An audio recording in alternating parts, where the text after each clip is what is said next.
Hello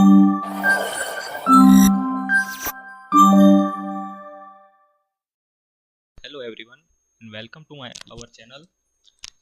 Today we are diving deep into the world of data science and exploring one of its fundamental building blocks, exploratory data analysis, or EDA for short. EDA is like a detective's toolkit. It helping us uncover hidden patterns, trends and insights within our data. By understanding our data better, we can make informed decisions and build more accurate machine learning models. In this video, we will be using Python, a popular and versatile programming language for data science. We will cover essential EDA techniques including data preprocessing, summary statistics, data visualization, and correlation analysis. Data preprocessing includes handling missing values and inconsistencies in our data. Summary statistics includes calculating measures like mean, median, mode, and standard deviation. Data visualization includes creating informative plots and charts to visualize data distribution.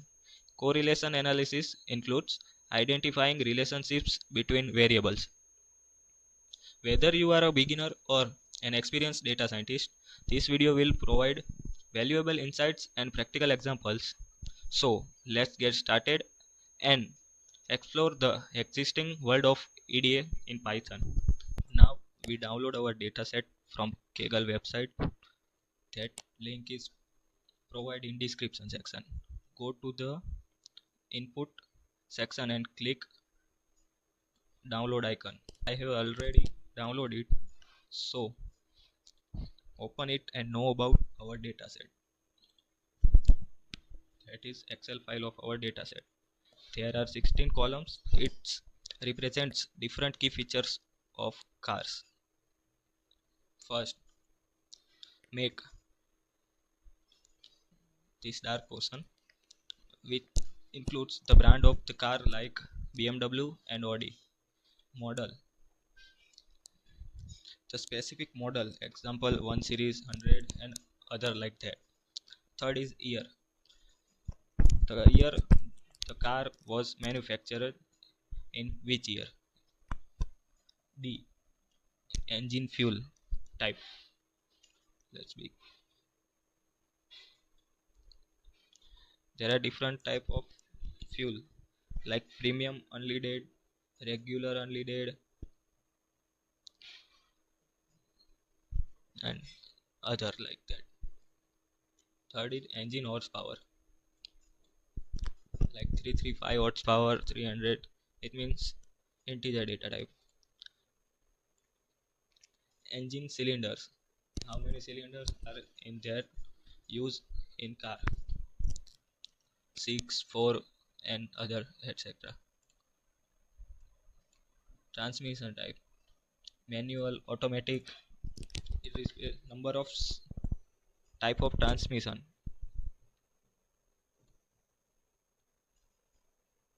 Driven wheels, whether the car is front wheel drive, rear wheel drive or all wheel drive. Number of doors, the number of doors on the car. J, market category, market category like luxury, performance or compact.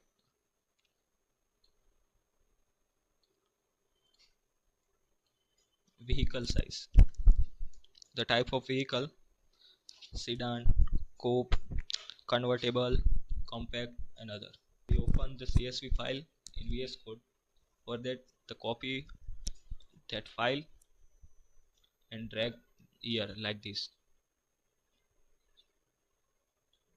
I have already data.csv file is here. CSV file looks like that. It's separated from comma each and every row and column. First row is represented columns we are show in Excel. By importing the required libraries, we will use Pandas for data manipulation, NumPy for numerical operations, load the dataset and take a look at its structure. For loading the dataset, we make a data frame. Data frame is a one type of variable which store dataset and work with it. Here our style format is CSV. There are many other formats like Excel, clipboard and other extra. We are read CSV file.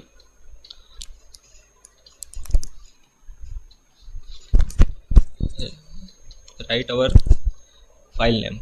Here data.csv is present.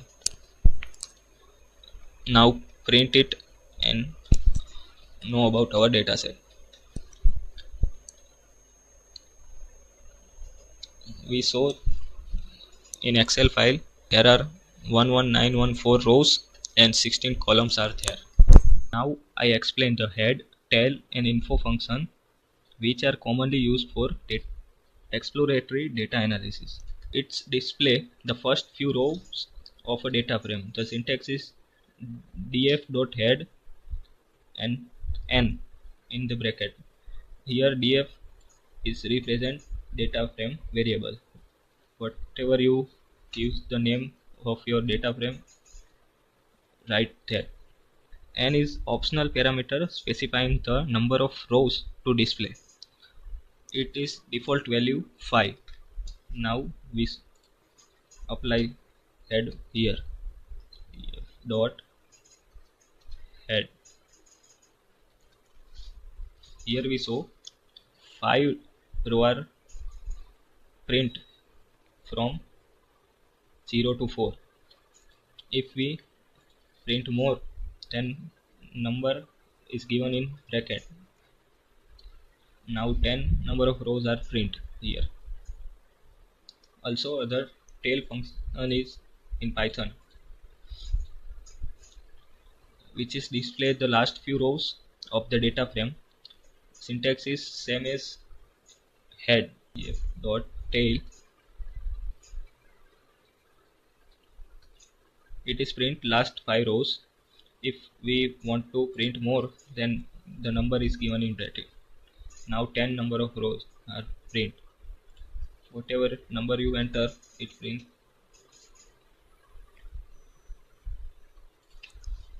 There are also one function is called info. The purpose of info function is provides a concise summary of the data frame, including information about data types, non-null values and memory uses. Now we use that df.info. There are summary of our dataset like columns, non-null values and which column has which data types, and also how much memory is usage. After getting info about all columns, we know how many columns which have many null values, removing unnecessary columns. For removing unnecessary columns, we use drop function. Now know about drop functions. The drop function in Python's Pandas library is used to remove rows or columns from a data frame. It provides flexibility in specifying which elements to drop based on labels, indexes or conditions. Before deleting row or column, we must know about this note. Deleting rows is generally not recommended because it can lead to data loss. Here, removing a row might mean eliminating the details of a manufactured car. Even if the car has been sold, the data could be valuable for tracking sales trends, customer preferences or other purposes.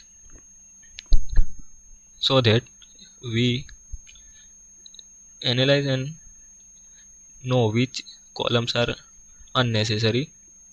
Here market category, vehicle style, popularity and vehicle size doesn't make any sense to me, so I just drop for these instances.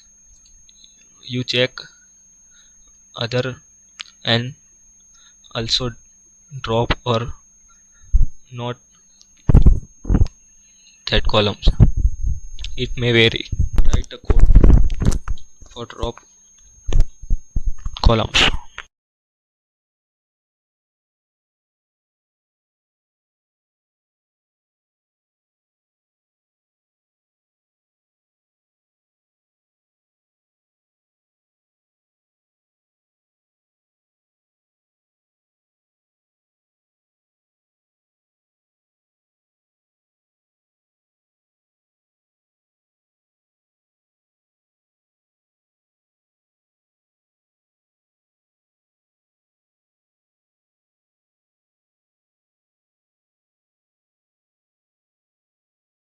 We remove these four columns from our dataset.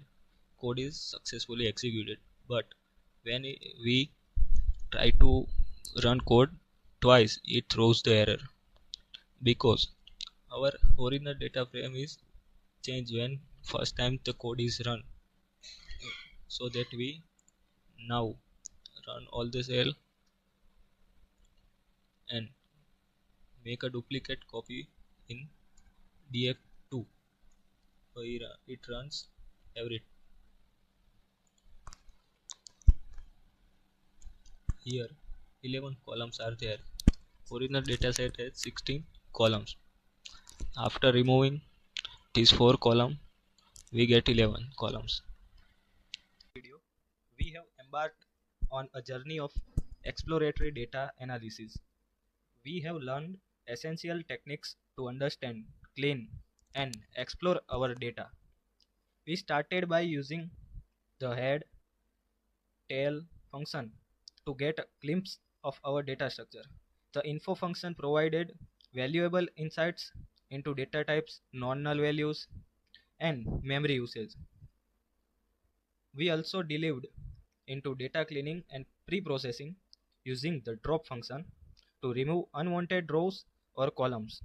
This ensures data quality and accuracy.